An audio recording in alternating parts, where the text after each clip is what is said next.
Salutations, everybody. I'm back on Mitsunis, and I'm actually bringing a list of my top 5 hunting horns.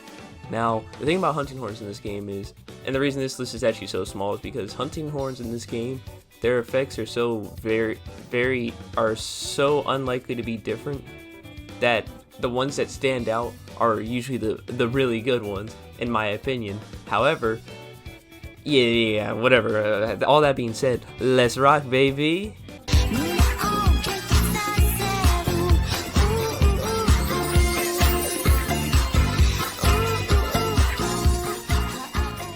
Now, coming in at number 5, I actually would put the Thunderbolt Horn. While I think this is technically the best horn in the game, it's just such a late game horn that it's like, for me to say that this late game horn is good for people who are early on in their playthroughs, or for people who are getting into the game, or for people who are in their mid game, saying the horn that you get at the end of the game is the best horn, that doesn't feel fair. That doesn't feel fair because realistically, you don't get access to that until after many hours of gameplay, and then several hunts later on one of the final bosses. So Thunderbolt Horn is definitely the number 5. I would put the Kizu's horn at number 4 just because of the things it does give you. I feel like, oh my god, my voice. I would put the Kizu's horn at number 4 because of the things it does give you. Earplugs is a very useful thing to have. The upgraded earplugs last longer. However, earplugs in general is just really useful whenever you're hunting any monsters, because now when they roar, you're out here, yeah, screw in my ear again. I tell you what, I'm already deaf, you can't do anything to me. So I definitely would put Kizu's horn at number 4. At number 3, I would put the Mitsunis Horn because it has health recovery and it has stamina use reduced.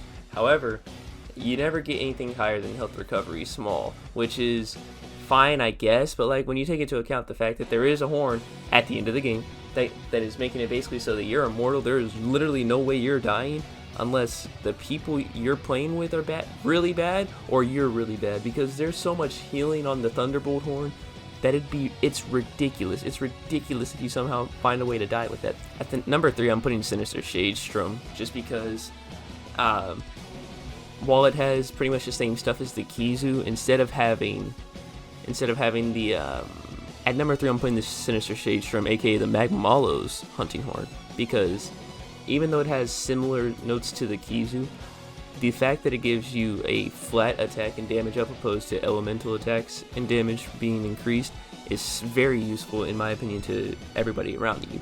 When they are getting bonus attacks for their general attacks opposed to elemental attacks, it's a lot more useful.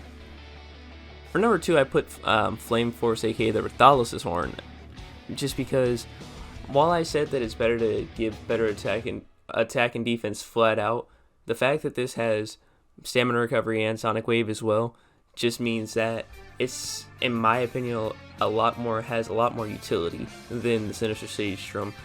The only thing that I would say about the Sinister Shadestrom that makes it better than this one would be the blast buildup, but I definitely would choose the Flame Force over Sinister Shadestrom any day. And honestly, at number 1, I didn't upgrade it as much just because I kind of got sidetracked by other weapons in the game, but the Wind Thief Horn. Now, why am I putting the Wind Thief Horn so high?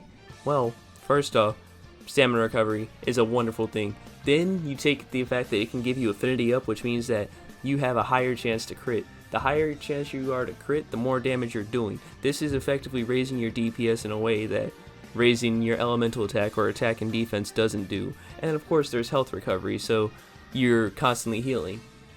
But hey, do you agree with this list? Maybe you do, maybe you don't. Maybe you're going to give me some crap in the comments because I put this at number 1 opposed to something else, but hey, feel free to let me know what you would have put at number 1 or number 2, 3, 4, or 5. Because fun fact about comments, I do tend to read them. I even reply to them.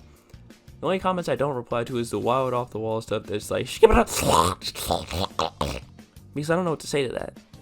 But hey, if you're new here, you made it all the way to the end of the video, you should consider subscribing. I mean, I must be doing something right if you watched this long. All that being said, cut!